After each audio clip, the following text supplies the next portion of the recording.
Okay, so it should be there, coming soon.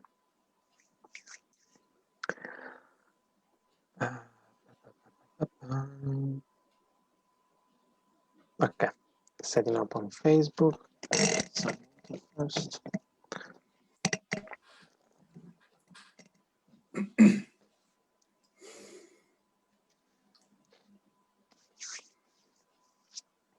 Okay, perfect. Looks like we are live on Facebook. I don't know if you would like to check your Facebook if you receive your tag, Mike. I haven't received a notification. Oh, yes, I'm tagged. Yeah? We're good. We're good to go. Perfect. We are ready to rock and roll. We are. Perfect. Brilliant. Okay. Good evening, everyone. Good evening, good morning, good afternoon, depends when you're going to watch this and what time zone you are, because I know that some people will start watching from the US or from Australia, New Zealand, other places, so it's different time zone, right? First of all, a big thank you to everyone who's going to join to this live streaming interview, however we like to call it. Tonight I have a special guest that I got to know since a year, I would say, but in the last couple of months we built more a relation, I would say, relationship, friendship on Instagram, through stories, through messages, and now we are here to share a bit more about ourselves and some good advices for people that want to that maybe can take for their future. So my name is Mario Margori. I'm based in London. Mr. Mike Prys-Roberts. Did I pronounce correct? 100%. Perfect. Yes, he's based out in Bristol.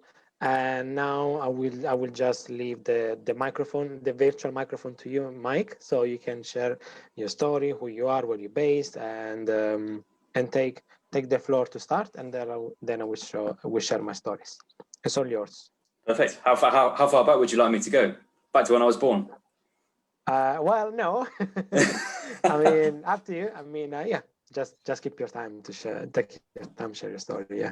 Sure, fantastic. Thanks, Mario. Thanks for inviting me on, and good evening, everybody. Or hello, good morning, good night, wherever you are. So yeah, my name's Mike. As Mario said, I'm based in Bristol, in the west of England, and yeah, so I followed a very traditional trajectory earlier on in my life. So I went to school, went to university. That's the done thing here in the UK. I'm sure it is in many other places as well. My degree was European Studies. It was 4 years, based in London. So I actually lived in London for 3 of those years, and then spent a year in Madrid as part of my year abroad, which was a fantastic experience. Whether part of a degree or not, I highly recommend spending some time in a foreign country. I mean, Mario's, how long have you been in London? 7 years in January. Wow, so 7 years. Okay, so yeah, I had 10 months in Madrid, so it was not quite as much exposure, but either way. And then having finished my degree, it was then a question of what to do next. And of course, 9 times out of 10, most people will enjoy their last summer holiday of their life and start looking for jobs. And that's when I kind of lost motivation and thought, wow, I've just spent 4 years at university and this is it. I've got to apply for jobs. I'm going to go sit in an office for the rest of my life. This is boring. I don't want to do that. So I had a very half-hearted sort of 6 months of job searching. I didn't really want the job at the end of it, but I knew that that was the only thing that was on offer at the time. And then after 6 months, I decided that it was a good idea to do a master's degree. I was still of the mindset if I needed this education in order to get a job and progress from there. So I did a master's here in Bristol at the University of the West of England in urban planning. And at the same time, I actually got my first corporate job at the same time. So I was working a job and a master's degree at the same time, which I really do not recommend doing. It was hell on earth. It was good fun as well, but it was very, very challenging. And the more I worked at the master's and the more I worked at the job, I soon realized that the two were teaching very different things. And what I was learning in the master's, I wasn't actually able to apply in the job. And what I was doing in the job was compromising being able to properly do the master's. So after 2 years in the job, halfway through the master's, I actually quit the job. Yeah, by that stage, I had enough. I did not want to work a job anymore. By that stage, I had already been exposed to other business opportunities at the same time, but I was then lumbered with finishing this master's that I had started. And I'm not a quitter, so I wasn't going to just stop the master's halfway through. So I had to keep that going for another 2 years until I finally finished that in 2018. Now, 2 years before that, I'd been exposed to the wonderful industry that we're in. As soon as you become exposed for the first time to other opportunities, suddenly you start seeing more opportunities. And suddenly this new pathway of how to not only make a living, but make a life, and spend time with other people with completely different mindsets, people who have a totally different sphere of things that make them tick. That came along in 2016. And ever since then, the thought of going back to that previous life has disappeared. Exactly. That's then, this is now.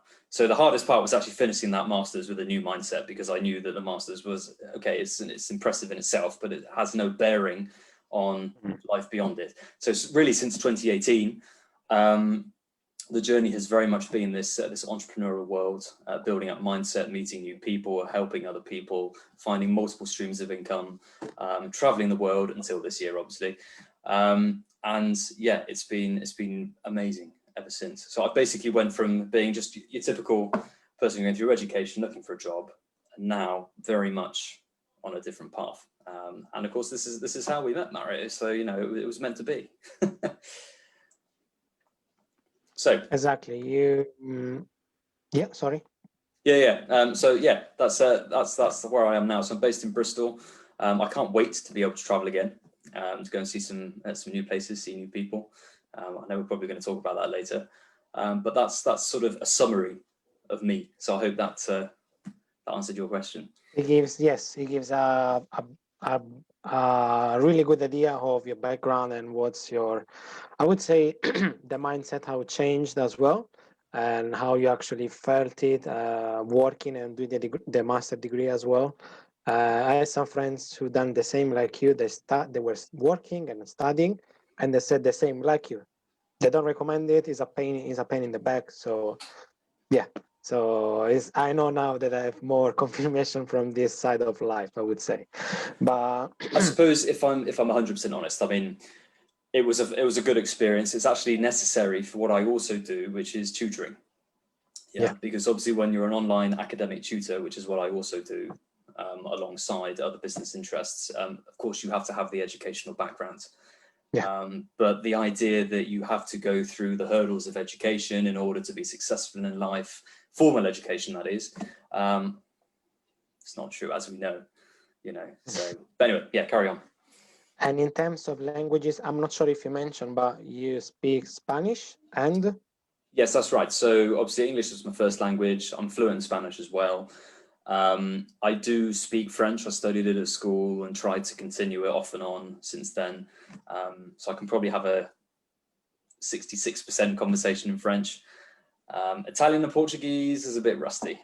But yeah, English and Spanish are my main two. Don't worry, we're going to speak in English here. It's fine. Good. Excellent. It's just to share. Yeah. Myself as well. I speak, let's say, intermediate Spanish. Maybe we can practice sometime. Yeah. But yeah, and I did some Portuguese as well, but it's a bit rusty. Yeah, but I can understand, and I can smell or I can hear some miles away when I would say more Brazilian Portuguese. That's what I studied. So, because the Portuguese from Portugal is something, Brazilian Portuguese is music, is something else. Absolutely. Well, I have family in Brazil, and the Portuguese there is very different to Portugal. It is. It's like Spanish, right? If you go to Madrid, if you go to Mexico, if you go to Argentina. Oh yeah, especially in Argentina. Spanish in and Argentina is completely different. Yeah. It's the pseudo mix of 4 languages. It's weird. Yeah, it is. And from my side instead, I was born and raised in Italy, in the region called Puglia. Apulia in English is in the southeast area of the country, near the sea. And I'm from a really small village of 5,000 people. So you can imagine moving to London, how experience was it. So But I moved here in 2014. I've been living next year in the 10th of January will be 7 years in London.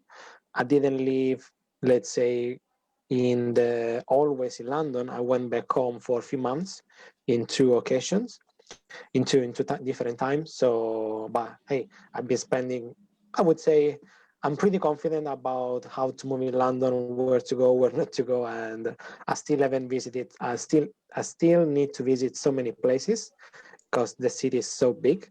I think you know more than me. Maybe, I don't know. We need to test it, I would say. But I had the pleasure as well to being to Bristol, to your city, but it was before that I met you. So now I have another reason to come back, to spend some time together and to, hey, maybe visit something nearby. That would be good. And I moved to London for different reasons, but the main one, the language, yes, it was important. Obviously, I hope the people can get what I'm saying now is not like alien, but the main reason was for work experience, but as well to look out for opportunities out there because the world is full of opportunities. The world is your oyster, as it says in English. The first time I heard it, I was like, the world is your oyster, and I'm like, that's the card to travel in London. I'm like, something is wrong. What does it mean? And then they explain me that the world is your oyster, is like the world is open to you. That's what I understood. If you want to explain it that side, I don't know if it's correct or no, but that's what I understood after. the when you look out for something, when you keep searching, eventually you will find it. So I came to London for work and as well to look out for something because everyone has goals and dreams to achieve in life. But what you mentioned, Mike, is really important because you study, then you start to work, maybe you want to change. You realize after some time that maybe the dream that you have working, I would say for a long time, maybe you cannot really achieve it. You can just achieve maybe a quarter of it, or maybe none. I don't know. So I was starting looking for other ways how to make money online, and that's when I met the beautiful industry that we're in, the online home-based business, where you can actually do, I would say, majority of things by home, but as well as good to meet face to face and build a relationship in a traditional way. And since then, it's been a life changing. It's been an amazing experience. I met so many people, including yourself. That's how we are having this conversation now. And that's pretty much it. And with this, sharing I was working in hospitality. My background is working in hotels in hospitality for I would say a good 10 years. Before done other stuff, but my job has always been I would say kind of repetitive, but I got to learn something about people. That people are really crazy. Yeah. That's what I learned. But as well, I start to learn, okay, there is a procedure, there is a standard, there is something to do. How can I apply that? How can I apply, let's say, a procedure, or how can I find a system that can actually allow me to have more time and more money for myself, for my family? That's how I met this industry of home-based business. That's something that I need to add into my introduction from the coming time, because I just realized that I always said I was working in hospitality, yes, but I actually pay attention to the details about the standard procedures or something to do, not to do. So there must be something else outside, right? So that's what I thought. And that's what I found. I'm really thankful and grateful that I found it. Now, going into the details of the actual interviews after sharing our stories, who we are, and again, I want to say a big thank you to the people that are watching. I know that Mr. Gary Hughes said good evening before, our good friend and business partner as well in down in Wales. He said good evening, so I want to say good evening to him and to all the people that are going to watch this live or replay after. So let's get down into business. So what I like to do usually is to share an interview with a person that I got to meet or we're working together about life in general. But now I change it. I change it a bit, the format, a bit the structure, because actually on Sunday, on the training that we had on Sunday, we have our weekly training on Sunday. And thank you for the tag that you made about me, where David was calling me. We actually got some ideas on how to, keep people engaged, and as well how to share good values during this time of the year. As we know, this time can be beautiful, but can be lonely, can be fun, can be depressing. So I made a commitment from last night to share. I'll try to do every night. Maybe on Christmas Day, I'm not going to do anything, but to share something anyway, a live video with someone or alone, to share something positive anyway. I already prepared my end of the year speech, like the Queen does it. I'm going to do my end of the year speech. But I think the Queen will be on Christmas Day, right? Is it Christmas Day? Usually it's on Christmas Day, yeah. But yeah. I don't know what she's going to say this year. I really want to see what the Queen is going to say this year. And then we'll hear from the Italian ambassador. Yeah, it will be really challenging this year. I think she will be like, guys, we're alive, we're happy. That's it. Where do I start? Where the hell I start? That will be the speech from the Queen, I guess, this year. But yeah, apart making fun of it. So yeah, now I change a bit the structure, and we're going to share. Three tips or three lessons that you learned during this year of 2020 that you will apply in the future and that can help people as well around. So three lessons that life has taught us during this year that can be helpful for people. So Mike, if you'd like to start with it, and then I'll do with mine. I don't know if the first one is a lesson or it's just a fact that we didn't realize already, but this year made clear that the world can change just like that. And if you don't have, or if we don't have a way of adapting to it, it can be a bit of a challenge. Now, obviously, in the business that we're in, we're very fortunate to be part of a community of people who are very enterprising. We know how to deal with the situation because most of what we do is online anyway, in between when we see each other. It wasn't hit hard too much at all. But suddenly people's lives can be turned upside down at the flick of a switch. So I think it's always be ready to embrace change rather than try and fight against it, I think is the way. It wasn't the ideal type of change this year, but the world is changing, and it's not going to go back to what it was like before.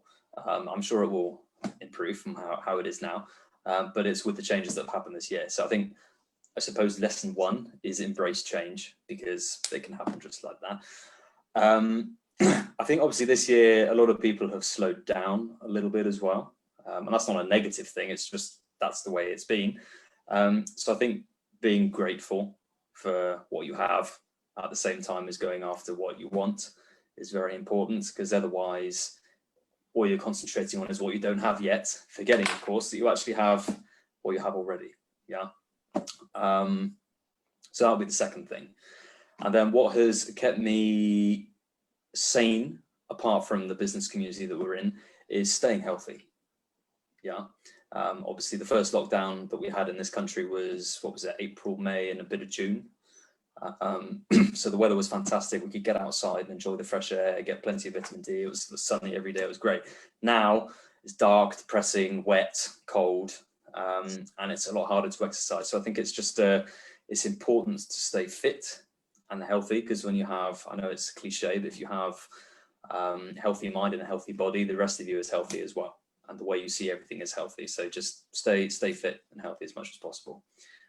So yeah, embrace change, be grateful for what you have while going after what you want, and stay healthy for sure.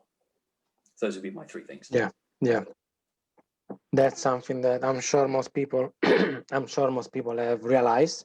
I would say maybe the second one is the be grateful for what you have, and obviously go towards what you want to achieve is the most that people have actually realized this year. Being grateful, first of all, to be alive, to be healthy, to have your health, and then as well for what you have. You have a roof, you have food, you have money. Doesn't matter if it's too much, if it's a lot, if it's little. There are people on the street that barely have a pound. Exactly. It's important to have They don't have perspective. food. Yeah. Some people, with all the respect, they decide to go that way. I found out that some people, they actually decide to go that way, to be on the street. I don't know why, but I respect their life. But yeah, I believe the second point, most people will actually have started to realize more and to be really, really grateful. So from my point of view, instead, from the three lessons, the three tips as well that I would say that I learned from this year is that I want to share with everyone is procrastination is a really, really bad enemy. Procrastination is a bad enemy.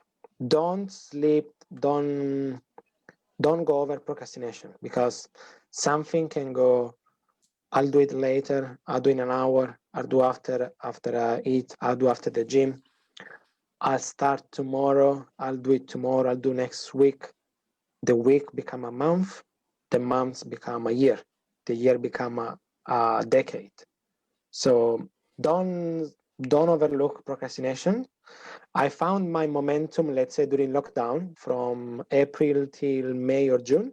Then I went back home and I kept some track, but then I lost it again, and now I'm building up again. But the advice that I would say is don't procrastinate and just do something little, not little, something little. I mean, little stuff that you can do, little stuff that you can do every day in a constant way. So let's say I'm going to touch base about something that you mentioned as well. So I have a lot of wake up calls on the phone, wake up calls to remind me what I need to do, and as well reminder, so I know, okay, from this time to this time I need to do this, and I have this reminder. Let's say I need to write the money that I spend on the day, whatever I eat during the day, eat or eat. Anyway, yeah, the food that you had during the day, and read this book, do some fitness, call your parents, call your friends, whatever it is. So do some stuff, arrange it, and be consistent with it, because procrastination can be a bad killer for your mind and for your body, especially for the mind. The body, you can figure it out a way, but the mind can be really stressed. Like, I have so many notifications to check, and but you know what? I want to touch base something about notification. Then I'll go into the other 2 points. Mike, do you have Netflix? I don't know. We have a family account, but I don't have it. Okay. Did you get by any chance to watch The Social Dilemma? No, I haven't. Okay, yeah. It's been mentioned, this documentary by our mentor, Mr. David Hunt, that I want to thank you and be grateful that from the day that I met him. So it's been meant this video, this documentary, The Social Dilemma, and there is a psychology behind the notifications and the ring on the phone. So what I've done now, I don't have any notification, any ring on the phone, nothing. So if I reply late to everyone, you know the reason now. But you know what? I'm actually more productive. Of course. I can be like, hey, okay, the phone is not ringing. I know when I want to check. And that's something that can help you to reduce the procrastination. But obviously, again, don't procrastinate too long. Otherwise, you might end up with 100 messages on WhatsApp. And you don't want that, right? So it's not a good thing to do. And the second point is find your community that has your belief of what you want to do and achieve. Attend their I would say attend their events, or the action that they have. I mean the plans that they have, because you can learn from a community, you can have fun, and you can push out yourself of your comfort zone. So these are other 3 tips from getting into a community. We are both in the same business online community that I'm really grateful to have. But as well, I'm started in October. I started volunteering in London, a food rescue charity in London, that I did it only 5-6 times since when I started. But I got to start some relationship with people, and I would say it's really grateful the mission that I have, the feeling that you have after you finish your shift. I mean, after you finish your volunteering schedule. For me, it's amazing because there are so many people out there that they don't have access to basic food, and so much food as well is wasted everywhere. So yeah, that's some food for thoughts as well for people. So find your community and as well engage with the community. That's what I would say. The third one is the last that you mentioned as well, is to take care of yourself, take care of your body and your mind every single freaking day. Let me say freaking as well, because you need to, overemphasize. You need to be direct with people. Every single day, take care of your body and your mind. How? With the right food, warming up your body during the mornings, and do some meditation, some yoga, whatever you like, to get a peace of mind as well, to relax the mind. I started to pray lately, believe in God, but I don't really practice that much. So I would say pray in the morning and in the evening before going to bed, and as well read a lot. Read a lot, but obviously create your structure of the day. Now I'm reading this book. I'm sure you've read it, of John Maxwell. So I usually like to read in the mornings, about half an hour, 1 hour, depending on what I'm doing during the day. But the body, for what you have and for the activity, needs it. You know better than me because you're a sportsman. You do more fitness than me, and as well reading a lot or even listening to something positive, a podcast, some music that you like, is really important for the mind as well, to be like, good.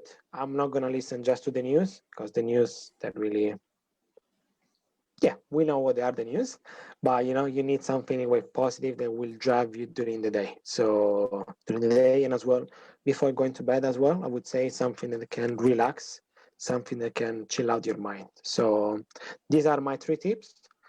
But Procrastination. actually, on that last point, Mario, I hope you don't mind Yeah. me butting in. But if there was a fourth lesson, Yeah. yeah, Go ahead. Yes. it would be turn off the news. Oh yeah.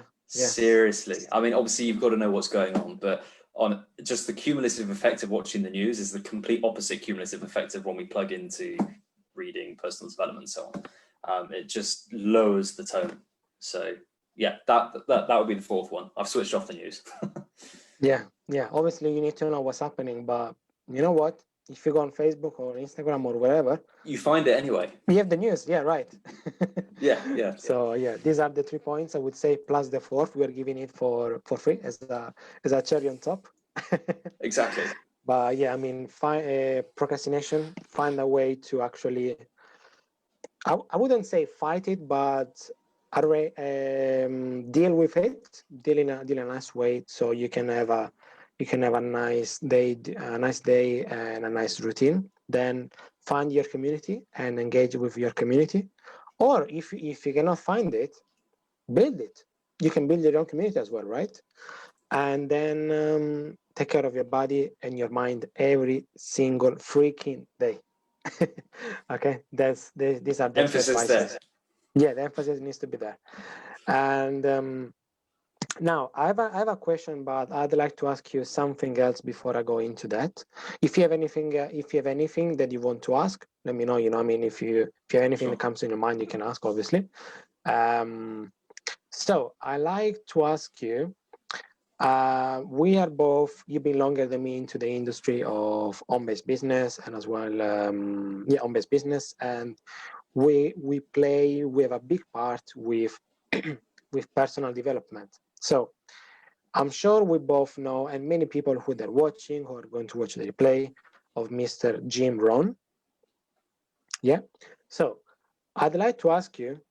I don't have an answer myself. I need to think while you're going to answer to this. It just came into my mind. Sure. Yeah. What would you ask to Jim Rohn if you would have the chance to meet him? Oh wow, what a question. Yeah.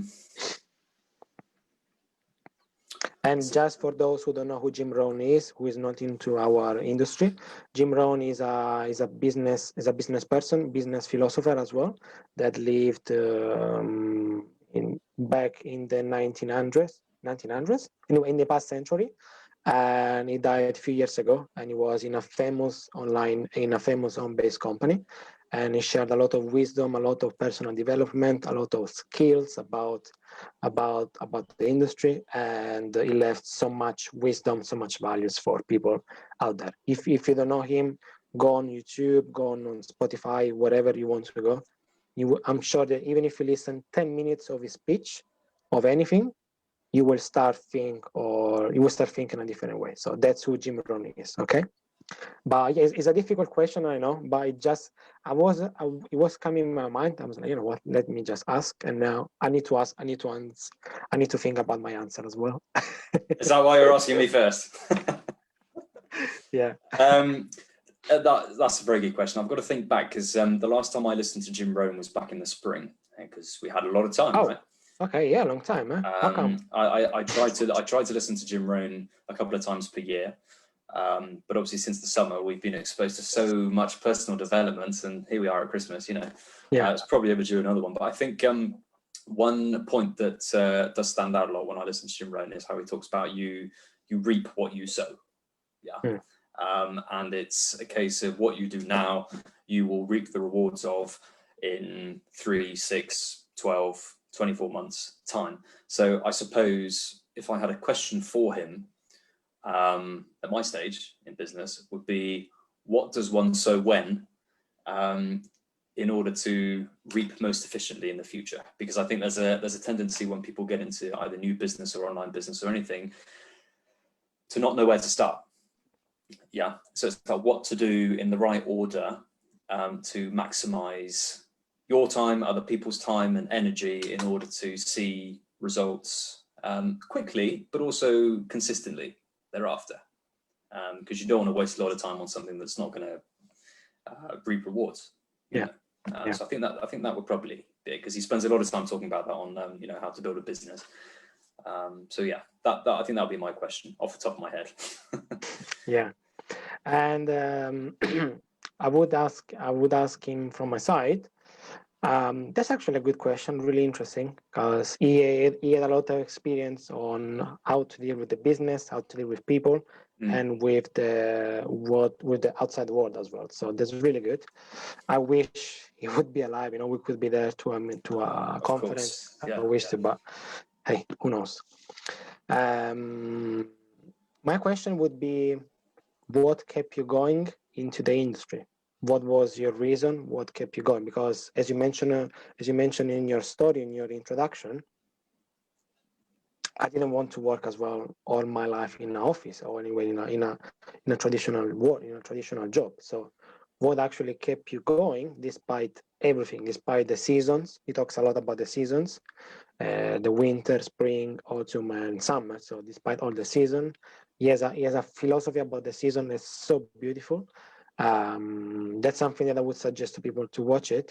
But yeah, what kept you going all these years? Because I believe he done home-based business for more than 20 years. So he's not a rookie. He's not someone that started and then he left, So that would be my question, yeah.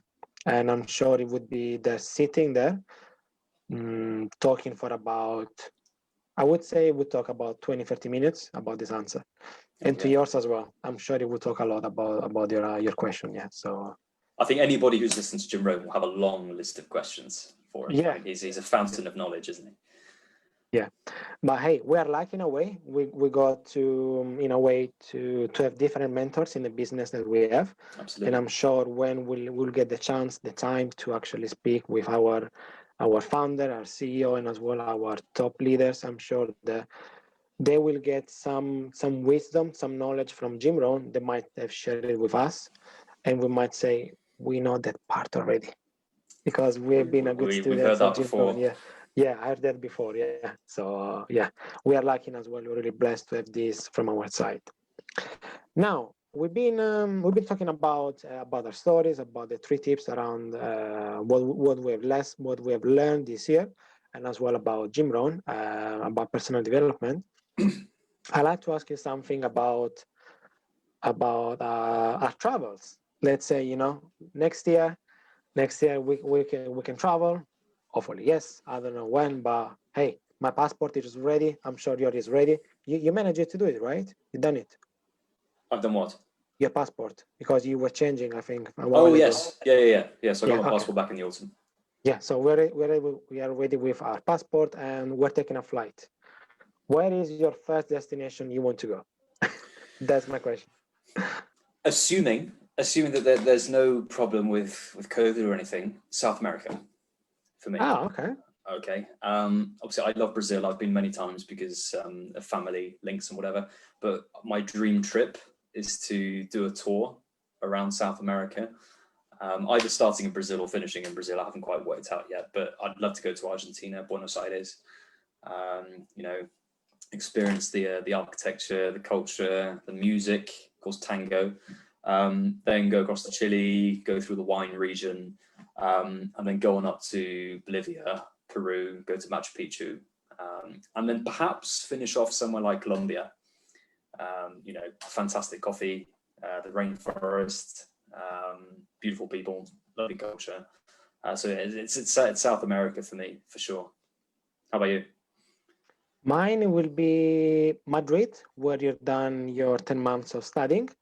Right, well then I'm going with you to Madrid first. Let's go, yeah, because I mean, Madrid is well connected to South America. So we can go there, I would say, yeah, we can arrange it. As I've been, again, procrastinate going to Madrid for many years. I have so many friends that I met here in London. We used to work together, or my teacher who speaks Italian as well. She's from Madrid, so I have a duty to go, I would say, for the cities, for the history. I mean, you know better than me. You believe in that, so you get the idea. But I would say Madrid because I've been postponing, and there is a lot to do, a lot to visit, a lot to try to eat. And hey, I need to practice my Spanish. You as well, I guess. Sometimes you need to get, practicing always. the now and then. So it's good to go. But yeah, I would say Madrid first. And in the UK, if you have a place as well, but in the UK, I would say I want really to go to Cornwall to visit Cornwall, yeah, because I think I have one or two friends over there, yeah. But again, that's a place that I've been postponing, but I think Cornwall is better during spring or summer, right? I would think so. Maybe September as well, when the holidays are finished. So yeah. I would say Canterbury, but Canterbury you can visit in few hours. But Cornwall, I can just go, and be there for a weekend, long weekend, or stay longer. Yeah. Yeah, beautiful. And do you have any place in the UK that maybe you want to say, hey, let's go there and visit? Well, this may come as a surprise to you, but okay. Apart from London, I would say. I've been to London plenty of times already. I would love to properly explore Scotland. I've been to Aberdeen in my last job that I left after 2 years, but I've never been to Edinburgh or Glasgow or the Highlands. So I'd love to go to Scotland and see all the Harry Potter places. That would be fantastic. Go around the whiskey distilleries. Yeah, I've been to Glasgow for 1 day. I have a funny story about Glasgow that I will tell you privately, not here in public. Yeah. Very good. I've been to Edinburgh twice, actually. Really, really good. I love it. And I've done the whiskey tour as well. So I'm sure you will enjoy. But actually being there in the places where they make it is completely different, obviously. Amazing. And the islands, I want to go as well. But again, I've been procrastinating that. So yeah, I mean, procrastinating because I wanted to bring my parents here as well. They came to London twice already, but I want them to go to Scotland and to see how the whiskey are made because they really like it. So they're a fan of Johnny Walker, and they like that one. Yeah, and so I really want to see how it's made and how it's done. So yeah, hopefully, fingers crossed, we can go. I would say next year we can pack our luggages and go. Funny enough, I had to postpone my travel for. I meant to fly on Christmas Eve, but then I moved it to Easter. So hopefully I can go back for Easter back home. But hey, who knows? If I can go back home, I'll go somewhere else, or I don't know. I'll stay here or come to Bristol. I don't know. We'll figure it out. Welcome anytime. Yeah. Yeah.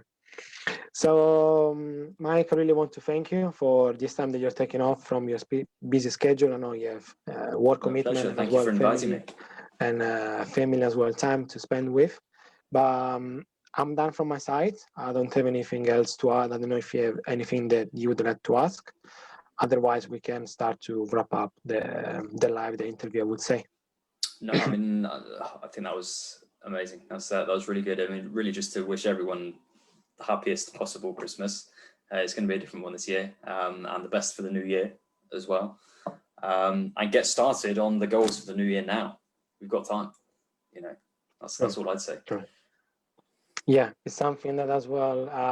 That's why I started to do this live from yesterday, because I was like, if I start to do the live on the 1st of January, it's too late already. So, okay, yeah, it's better to give some ideas, some boost to people so they can start watching like, hey, Mike said something, Mario said something, my friend that I did the interview before, she said something. Tomorrow I'm going to have Normie interview it. So amazing. I don't know if she's watching, but Normie will be tomorrow here as a guest.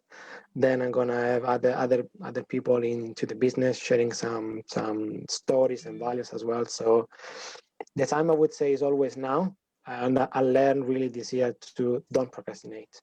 Don't say I'm gonna do it tomorrow. Don't unless it's cooking. I would say maybe you can cook tomorrow. You can cook something else. Yeah, that's fine. But don't procrastinate on your life. You never know what can happen. I meant to fly on Saturday, as I said, on Christmas Eve, but said, I'm sure something will happen. So don't say anything to your mind, because, and you know what I'm pissed more about?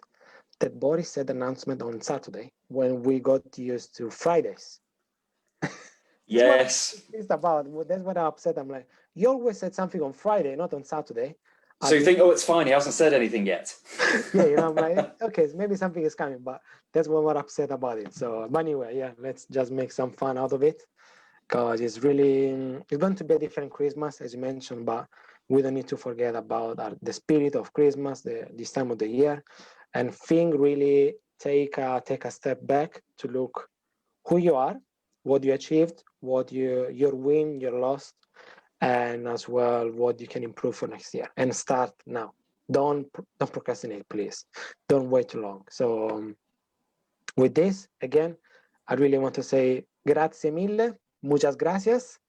Thank you very much for being here on this live to share your life story and some wisdom as well. And yeah, happy Christmas to everyone. Obviously, be safe and enjoy however you can. Obviously, if you have parents or friends abroad, everywhere, use technology to call them. Don't let people alone on Christmas Day. Even on this time, I would say during lockdown, during everything. That's why I said a lot about community. It's good to actually to be connected with the people that you're always in touch, and build new relationship, new friendship. You never know. Maybe you want to go somewhere in the future and you know someone there. So it's good. Just send a message, isn't it? Make contact. It's good. Yeah, just a message can make a difference in someone's life in one day. So from my side, that's all of it. From Mike, I guess you said we said a lot already today. And with this, we want to thank you again. If you want to share your comments, your life experience, your lessons that this year maybe has taught you, or if you want to reach out to us privately, maybe if you're based in Bristol, feel free to contact Mike in Bristol, or if you're in London, anyway, whatever. We're happy to have a chat privately as well if you're happy to. And yeah, share something here on your comments. And if you found value, I'm happy that we got to share some value today. So with this, I want to end the live. And again, thank you very much. I will see you maybe next time into another live or in person. Who knows? Of course. Yeah. Who knows? Yeah. Thank you very much again. Cheers, Mario.